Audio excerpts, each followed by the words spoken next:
En este video vas a descubrir la historia real de Louis Vuitton. Cómo un adolescente pobre, sin hogar y sin educación, terminó creando la marca de lujo más poderosa del mundo.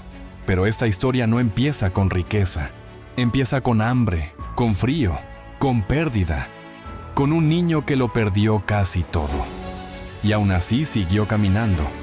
Porque antes de que su nombre valiera miles de millones, Louis Vuitton dormía en bosques, trabajaba por comida y caminaba solo rumbo a París. Y cuando por fin estaba cerca de tocar el éxito, la guerra lo destruyó todo. Lo que hizo después no solo cambió su vida, cambió para siempre la historia del lujo. Louis Vuitton nació en 1821, en una pequeña aldea rural de Francia, un lugar aislado, sin comodidades, sin oportunidades. Su familia vivía con muy poco. Su padre, Xavier, era agricultor y molinero. Su madre, Corinne, hacía sombreros para ayudar en casa. No existen registros de que Louis recibiera una educación formal. La escuela estaba demasiado lejos, así que su infancia no transcurrió entre libros. Transcurrió en el campo, trabajando, desde muy pequeño, del amanecer al anochecer. Su destino parecía ya escrito: pobreza, esfuerzo, silencio y anonimato. Pero todo empeoró cuando tenía apenas 10 años. Su madre murió. Y poco después, su padre volvió a casarse. La nueva esposa convirtió la casa en un lugar tenso, duro, insoportable. La convivencia se rompió. Los choques eran constantes. La presión crecía cada día, hasta que Louis ya no pudo más. Y con solo 13 años, tomó una decisión impensable para alguien de su edad: escapar. Louis huyó de casa en silencio, de noche, sin despedirse, sin dinero, sin comida, sin un plan real. Solo tenía una idea fija en la cabeza: llegar a París. Pero había un problema enorme. París estaba a más de 360 kilómetros, y él no tenía absolutamente nada. Aún así, empezó a caminar, por caminos de tierra, bajo el frío, con hambre, con miedo, durmiendo en bosques, aceptando pequeños trabajos a cambio de unas monedas o un poco de comida. No era un viaje romántico, era supervivencia pura. Cada día era incierto, cada noche más dura que la anterior. Y lo más increíble es que ese trayecto no duró unos días, ni unas semanas. Duró 3 años. 3 años avanzando como podía, 3 años resistiendo, 3 años aprendiendo a no rendirse. Pero en medio de esa miseria, estaba ocurriendo algo que más tarde sería decisivo. Louis empezó a aprender oficios. Trabajó con madera, con metal, con tela, con piedra. Cada lugar le dejaba una habilidad. Cada dificultad le enseñaba algo útil. Lo que parecía una huida desesperada estaba formando, sin que nadie lo supiera, al artesano que un día revolucionaría una industria entera. Cuando finalmente llegó a París, Louis no encontró gloria. Encontró trabajo, un trabajo duro, modesto, pero decisivo. Consiguió entrar como aprendiz en un taller de baúles y embalajes. Y aunque hoy eso pueda sonar simple, en aquella época era un oficio importante. Viajar era complejo. Mover pertenencias valiosas requería piezas hechas a medida. Los fabricantes de baúles no solo creaban equipaje, también embalaban, desembalaban y protegían objetos de gran valor durante los viajes de la élite. Era un trabajo técnico, minucioso, exigente. Y Louis se entregó por completo, aprendió rápido, trabajó más que los demás, observó cada detalle, entendió qué buscaban los clientes ricos y sobre todo, entendió algo fundamental. El lujo no solo debía verse bien, debía funcionar mejor que todo lo demás. Con los años, su nivel de excelencia empezó a llamar la atención. Hasta que en 1851 ocurrió algo que parecía imposible. La emperatriz de Francia se convirtió en una de sus clientas y quedó tan impresionada con su trabajo que lo nombró su fabricante de baúles y embalador personal. Para un chico que había dormido en bosques y trabajado por comida, aquello era una locura. Louis ya no era un desconocido. Ahora estaba dentro del círculo de la realeza. Pero no quería quedarse ahí. No quería pasar su vida trabajando para el nombre de otros. Quería construir el suyo. A los 33 años, ya casado, Luis tomó la decisión más importante de su vida. Usó sus ahorros y abrió su propio taller en París. Y fue ahí donde hizo lo que hacen los grandes creadores. Vio un problema que todos tenían delante, pero nadie resolvía. Los baúles de la época eran de cuero, pesados, incómodos, y casi todos tenían la tapa redondeada, para que el agua resbalara. Era útil para una cosa, pero terrible para otra. No se podían apilar bien. Eso hacía el transporte más lento, menos práctico y mucho más torpe. Luis entendió que ahí había una oportunidad enorme. Probó materiales distintos, experimentó, buscó una mejor solución y la encontró en la lona. Era más ligera, más resistente, más funcional y sobre todo, permitía crear baúles de tapa plana. Parece un cambio pequeño, no lo era. Fue una revolución, porque por primera vez el equipaje podía organizarse mejor, apilarse mejor y transportarse con mucha más eficiencia. En otras palabras, Louis Vuitton ayudó a inventar el equipaje moderno. Y como ya tenía reputación entre la élite, su nueva línea se convirtió en un éxito casi inmediato. Después lanzó un catálogo para que los clientes pudieran hacer pedidos a medida desde sus casas. Eso elevó todavía más su negocio. Sus productos dejaron de ser simples baúles. Ahora eran objetos de deseo.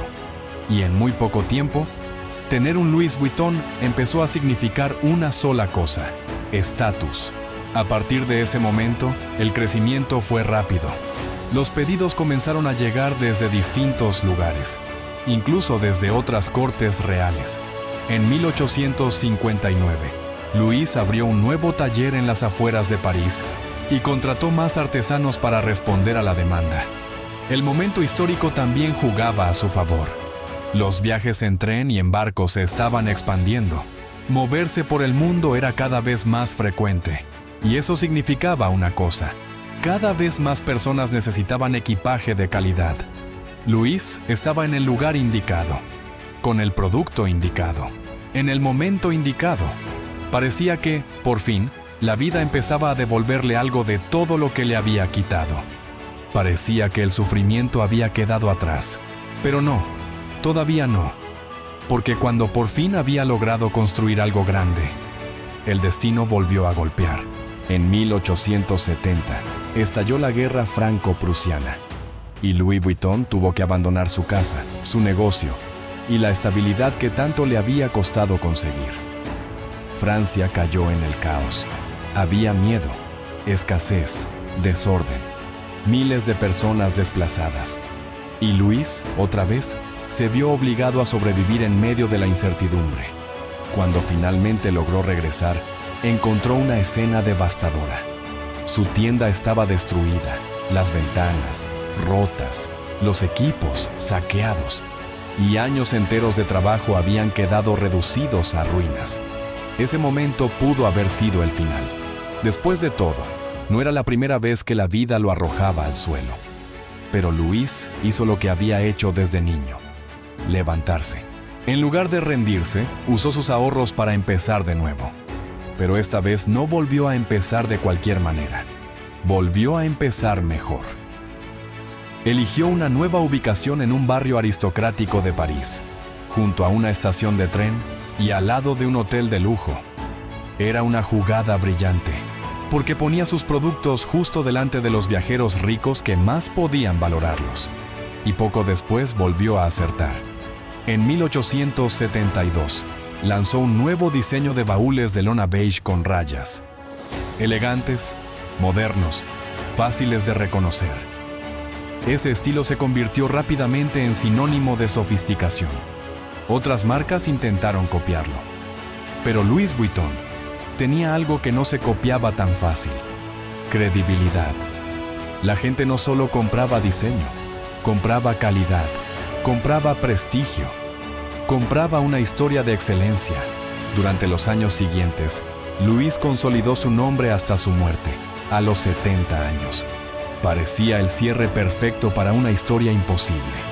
Pero en realidad, era solo el comienzo de un apellido que todavía no había mostrado todo su poder. Tras la muerte de Louis, su hijo George Vuitton tomó el control de la empresa y entendió algo clave. Si la marca quería crecer de verdad, tenía que protegerse, porque cuanto más famosa se volvía, más falsificaciones aparecían, más copias, más imitaciones, más oportunistas. Entonces, en 1896, George hizo algo decisivo. Creó el símbolo que cambiaría para siempre la identidad de la marca, el monograma LV. Era un homenaje a las iniciales de su padre, pero también era una defensa, una forma de diferenciar lo auténtico de lo falso. Además, desarrolló cerraduras más seguras para los baúles, reforzando la idea de exclusividad y protección. La empresa siguió creciendo. Entró en nuevos mercados. Abrió una tienda importante en Londres y poco a poco dejó de ser solo una casa de baúles. Louis Vuitton empezó a transformarse en una marca de lujo con alcance internacional. Más adelante, también se expandió hacia bolsos y piezas de cuero más pequeñas. Ya no vendía solo equipaje, vendía elegancia, vendía aspiración, vendía identidad. Pero no toda la historia de Louis Vuitton es admirable. También hay una parte incómoda, una parte oscura. En 1936, Georges murió y el control pasó a su hijo, Gaston Louis Vuitton. Pocos años después, Francia volvió a caer en guerra. Durante la Segunda Guerra Mundial, la empresa cerró su fábrica. Y años más tarde, distintas investigaciones apuntaron a una colaboración de la marca con el régimen nazi para proteger el negocio. Según esas investigaciones, Louis Vuitton pudo seguir operando en ese periodo, mientras otras marcas cerraban por negarse a cooperar. Es una de las páginas más polémicas de su historia, una mancha que sigue generando debate.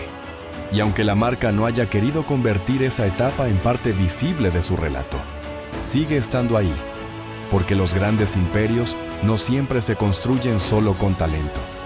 A veces también sobreviven tomando decisiones moralmente muy cuestionables. En 1970, tras la muerte de Gaston, la empresa pasó a manos de su yerno, Henri Racamier, y con él, Louis Vuitton dejó de comportarse como una simple empresa familiar.